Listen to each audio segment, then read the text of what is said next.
کہ جب فرعون نے کہا الم نربک فینا ولیدا، اے موسیٰ تم وہی نہیں ہو جسے ہم نے اپنے محل میں پالا تھا، ہمارے ٹکڑوں پر پل کر ہماری بلی ہمیں کو میاؤں؟ تو حضرت موسیٰ نے کہا وَتِلْكَ نِعْمَةٌ تَمُنُّهَا عَلَيَّ أَنْ عَبَّدْتَ بَنِي اسرائیل، یہ تم بڑا احسان جتا رہے ہو میرے اوپر کہ میں تمہارے محل میں پلا بڑھا ہوں، جبکہ تو نے میری پوری قوم کو غلام بنا رکھا ہے۔ عبدتا تو عبادت کا اطلاق محض اطاعت پر بھی ہے، چاہے وہ خواہی نہ خواہی ہو، مجبوری سے ہو، کراہت کے ساتھ ہو، لیکن یہ اطلاق اس پر ہوتا ہے۔ یہی وجہ ہے کہ آج کے دور میں جو جدید مفکرین ہیں اسلام کے، انہوں نے اس اطاعت کے پہلو کو اتنا نمایاں کیا ہے، اتنا نمایاں کیا، اس لیے کہ عام لوگوں کے ذہن سے یہ تصور گزر گیا تھا نماز، روزہ، حج، زکوٰۃ عبادات ہو گئی، بس اور کون سی عبادت چاہیے تمہیں؟ تو ان کو بتانے کے لیے نہیں، پوری زندگی میں اللہ کی اطاعت، ہمہ تن، ہمہ وقت، ہمہ جہت، ہمہ پہلو اطاعت۔ تو یہ صحیح بات ہے کہ جو ایمفیسائز کی گئی، اور آج بہت سے لوگوں کے سامنے یہ بات آ چکی ہے، بہت بڑی تعداد میں امت اس حقیقت کو جان چکی ہے کہ اسلام صرف مذہب نہیں، دین ہے، یہ مکمل نظام حیات ہے، یہ مکمل ضابطہ حیات ہے، اور اس سب میں اطاعت مطلق اللہ کی درکار ہے۔ لیکن ایک پہلو ابھی پوری طرح اجاگر نہیں ہوا۔ اللہ کی عبادت میں اگر وہ بالاکراہ ہو رہی ہے، طبیعت کے خلاف ہو رہی ہے، تو وہ منافقانہ اطاعت ہے۔ جیسے کہا گیا یہ منافق نہیں نماز کے لیے کھڑے ہوتے مگر کسل مندی کے ساتھ اور بہت ہی طبیعت پر جبر کر کے۔ کیا کرے، اس معاشرے میں کوئی مسلمان سمجھا ہی نہیں جا سکتا تھا جو نماز نہ پڑھتا تو نماز تو پڑھنی پڑ رہی ہے، وہ منافقت۔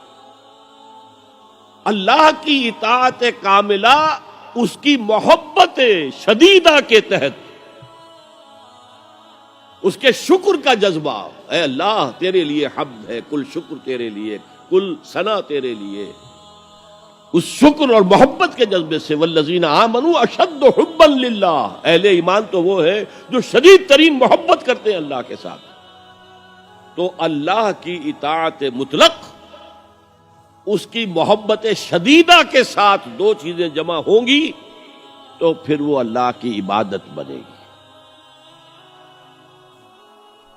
چنانچہ وہ جسد ہے تو یہ روح ہے، یہ جان ہے عبادت کی۔ اور فارسی کے دو الفاظ بخوبی ان کے فرق کو واضح کرتے ہیں۔ ایک ہے بندگی، جو ابھی میں نے شعر سنایا، بندگی وہ ہے اطاعت۔ ایک ہے پرستش، پرستش ہوتی ہے محبت سے۔ کوئی زر پرست ہے، کوئی شہرت پرست ہے، کوئی اقتدار پرست ہے، کوئی وطن پرست ہے، کوئی قوم پرست ہے، کوئی خود پرست ہے، یہ پرستش۔ پرستار کہہ دیتے ہیں آج کل، جو مختلف ایکٹرز اور ایکٹریسز ہیں ان کے جو پرستار ہیں، پرستار کہلاتے ہیں۔ تو اللہ کی پرستش کے ساتھ اس کی اطاعت مطلقہ جمع ہوں گے تو عبادت بنے گی۔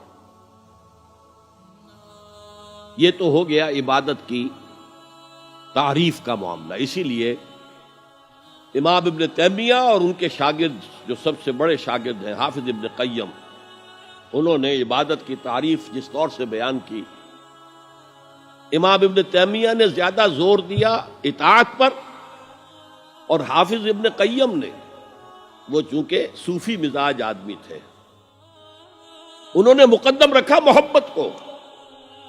العبادت تجمع اصلین، عبادت دو چیزوں، دو بنیادی چیزوں کو جمع کرنے سے وجود میں آتی ہے، غایت الحب مع غایت الذل والخضوع، حد درجے کی محبت اللہ کی اور حد درجے میں اللہ کے سامنے بچھ جانا، گر جانا۔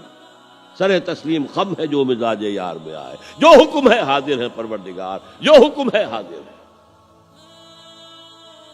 اچھا، بعض چیزیں اس عبادت کے ساتھ ضمیموں کے طور پر ہیں، مثلاً دعا، الدعاء مخ العبادہ، اور یہ بھی فرمایا الدعاء هو العبادہ۔ دعا جو ہے وہ خليل بالقرآن هو إمامنا على هداية الله